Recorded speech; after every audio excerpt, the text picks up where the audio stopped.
নমস্কাৰ আপোনালোক সকলোকে আমাৰ চেনেলৰ অন্য এটা ভিডিঅ'লৈ সকলোকে স্বাগতম জনাইছোঁ। দুটা বিভাগৰ পৰা নতুনকৈ পদ মুকলি হৈছে। আজি আমি ভিডিঅ'টোত গোটেইখিনি কথাই আপোনালোকৰ লগত আলোচনা কৰিম। আপোনালোকে কেনেদৰে আবেদন কৰিব পাৰিব, অৰ্হতা কিমান বিচাৰিছে, এপ্লিকেশ্যন ফিজ আছে নে নাই, গোটেইখিনি আপোনালোকে আমাৰ ভিডিঅ'টোতে জানিব পাৰিব। আপোনালোকে আমাৰ চেনেলটো ছাবস্ক্ৰাইব কৰি লওক যাতে আপোনালোকে আমাৰ জব ৰিলেটেড নটিফিকেশ্যনসমূহ সকলোতকৈ আগত পাব পাৰে। প্ৰথম যিটো নটিফিকেশ্যন আহিছে এইটো ইণ্ডিয়ান নেভিৰ ফালৰ পৰা আহিছে। ইয়াৰ আপোনালোকৰ অন্তিম তাৰিখটো হৈছে 10 এপ্ৰিল। ইয়াত ইণ্ডিয়ান নেভিয়ে আপোনালোকৰ অগ্নিবীৰৰ কাৰণে আপোনালোকৰ পোষ্ট মুকলি কৰিছে 2-25, 1-26 আৰু 2-26 বেটছৰ কাৰণে ইনভাইট কৰিছে আপোনালোকৰ আনমেৰিড মেল ফিমেলৰ সকলক আপোনালোকে আবেদন কৰিবৰ কাৰণে। ইয়াত আপোনালোকৰ কিমান পোষ্ট আছে তেওঁলোকে মেনশ্যন কৰা নাই, হয়তো পিছত আপোনালোকক আপডেট কৰি দিব। মেল ফিমেল কোনে আবেদন কৰিব পাৰিব সেইটো আপোনালোকৰ ইয়াত আবেদনত দিয়া নাই। আৰু আপোনালোকৰ নেম অফ দ্য বেটছ বুলি যদি চাবলৈ যায় 0-24 বেটছৰ কাৰণে অগ্নিপথ স্কিমৰ আণ্ডাৰত এই নটিফিকেশ্যনটো মুকলি কৰি দিছে। ইয়াত আপোনালোকে আবেদন কৰিব পাৰিব। আৰু ইয়াত অৰ্হতা বা যদি চাবলৈ যায় এজ লিমিটটো মেইনলি এজ লিমিটটো যিটো অগ্নিবীৰ 2-25 কাৰণে বেটছৰ কাৰণে যিসকলে 1 ছেপ্টেম্বৰ 2004 পৰা 29 ফেব্ৰুৱাৰী 2008 ভিতৰত জন্মগ্ৰহণ কৰিছে তেওঁলোকে পাৰিব। অগ্নিবীৰ 1-25 বেটছৰ সকলে আপোনালোকৰ 1 ফেব্ৰুৱাৰী 2005 পৰা 31 জুলাই 2008লৈকে পাৰিব। অগ্নিবীৰ আপোনালোকৰ 0-26 বেটছৰ কাৰণে আপোনালোকৰ 1 জুলাই 2005 পৰা 31 ডিচেম্বৰ 2008 যিখিনিয়ে আবেদন কৰিব পাৰিব, যিখিনি আছে তেওঁলোকে পাৰিব। আৰু মেৰিটেল ষ্টেটাছটো আপোনালোকৰ আনমেৰিড হ'ব লাগিব। ইয়াত আপোনালোকৰ যদি এডুকেশ্যন কোৱালিফিকেশ্যন চাবলৈ যায় তেনেহ'লে আপোনালোকে 12 পাছ কৰা সকলে আবেদন কৰিব পাৰিব। যদিহে মেথমেটিক্স ফিজিক্স বৰ্ডত আপোনালোকে 50% মাৰ্ক লৈ পাছ কৰিছে বৰ্ড এক্সামত তেতিয়া পাৰিব আপোনালোকে। আৰু যদি আপোনালোকৰ 3 বছৰ ইঞ্জিনিয়াৰিঙৰ ডিপ্ল'মা আছে, mechanical, electrical, automobile, computer science, information technology তেতিয়াও আপোনালোকে পাৰিব এই পদকেইটাৰ বাবে আপোনালোকে আবেদন কৰিবৰ কাৰণে। আৰু ইয়াত আপোনালোকৰ যিটো এপ্লিকেশ্যন ফিজ সেইটো জেনেৰেল আৰু OBC সকলৰ কাৰণে 550 টকা প্লাছ 18% GST, ST SC সকলৰ কাৰণে 550 প্লাছ 18% GST ইয়াত সকলোৱে পে'মেণ্ট কৰিব লাগিব।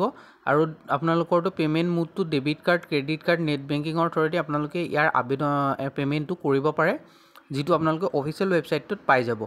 আৰু ইয়াত আপোনালোকৰ ষ্টাৰ্টিং ডেট 29 মাৰ্চৰ পৰা হৈছে আৰু লাষ্ট ডেট 10 এপ্ৰিল পৰ্যন্ত এই পদকেইটাৰ বাবে আপোনালোকে আবেদন কৰি থাকিব পাৰিব। বৰ্তমান আবেদন ষ্টাৰ্ট হোৱা নাই, 29 আপোনালোকৰ মাৰ্চৰ পৰা আবেদন আৰম্ভ হ'ব। আৰু আপোনালোকে আমাৰ চেনেলটো ছাবস্ক্ৰাইব কৰি দিয়ক যাতে এনেকুৱা ধৰণৰ জব ৰিলেটেড নটিফিকেশ্যনসমূহ সবাতোতকৈ আগত আপোনালোকে আমাৰ চেনেলৰ জৰিয়তে পাব পাৰে। নেক্সট যিটো নটিফিকেশ্যন আহিছে এইটো আহিছে আপোনালোকৰ Brahmaputra Valley Fertilizer Corporation Limited তাৰ ফালৰ পৰা আহিছে। ইয়াত আপোনালোকৰ লাষ্ট ডেটটো হৈছে 14 এপ্ৰিল। ইয়াত আপোনালোকৰ 5টা ইঞ্জিনিয়াৰ, অফিচাৰ এণ্ড আদাৰ ভেকেঞ্চিৰ কাৰণে পদ মুকলি হৈছে।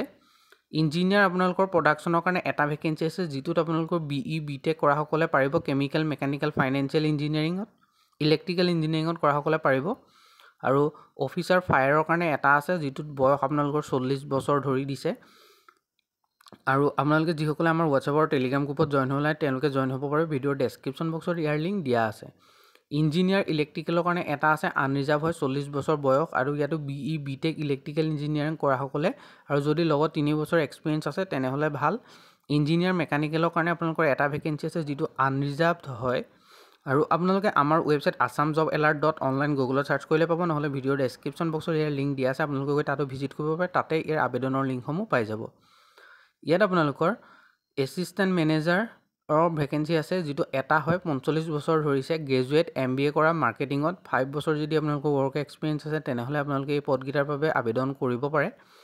ইয়াৰ আপোনালোকৰ আবেদন বৰ্তমান ষ্টাৰ্ট হৈ গৈছে 15 মাৰ্চৰ পৰা আপোনালোকৰ হয়তো এইকেইটা পদৰ বাবে আবেদন ষ্টাৰ্ট হৈছে।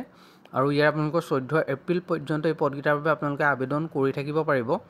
আৰু যিহেতুকে আপোনালোকৰ ইয়াত এপ্লিকেশ্যন ফিজ দিব লাগিব এটা, যিটো আনৰিজাৰ্ভৰ কাৰণে 200 টকা, OBC সকলে 200 টকা, EWS সকলে 200 টকা, ST SC আৰু PWD সকলে কোনো ধৰণৰ এপ্লিকেশ্যন ফিজ আপোনালোকে পে' কৰিব নালাগে।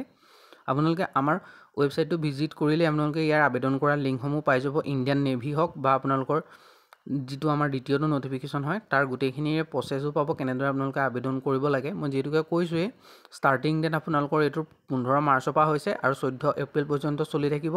আৰু ইণ্ডিয়ান নেভিটোৰ 29 মাৰ্চৰ পৰা আৰম্ভ হ'ব আৰু আপোনালোকৰ 10 এপ্ৰিল পৰ্যন্ত এইকেইটা পদৰ বাবে আপোনালোকে আবেদন কৰি থাকিব পাৰিব। যিসকলে বৰ্তমানো আমাৰ চেনেলটো ছাবস্ক্ৰাইব কৰা নাই তেওঁলোকলৈ এটাই অনুৰোধ, তেওঁলোকে আমাৰ চেনেলটো ছাবস্ক্ৰাইব কৰক, ভিডিঅ'টো লাইক এটা কৰক আৰু ভিডিঅ'ৰ ডেছক্ৰিপশ্যন বক্সত থকা হোৱাটছএপ আৰু টেলিগ্ৰাম গ্ৰুপত জইন হৈ লওক, যাতে সবাতোতকৈ আগত আপোনালোকে চৰকাৰী চাকৰি বা বিভিন্ন ধৰণৰ জব ইনফৰমেশ্যনেলসমূহ ইয়াত পাই থাকে। ধন্যবাদ।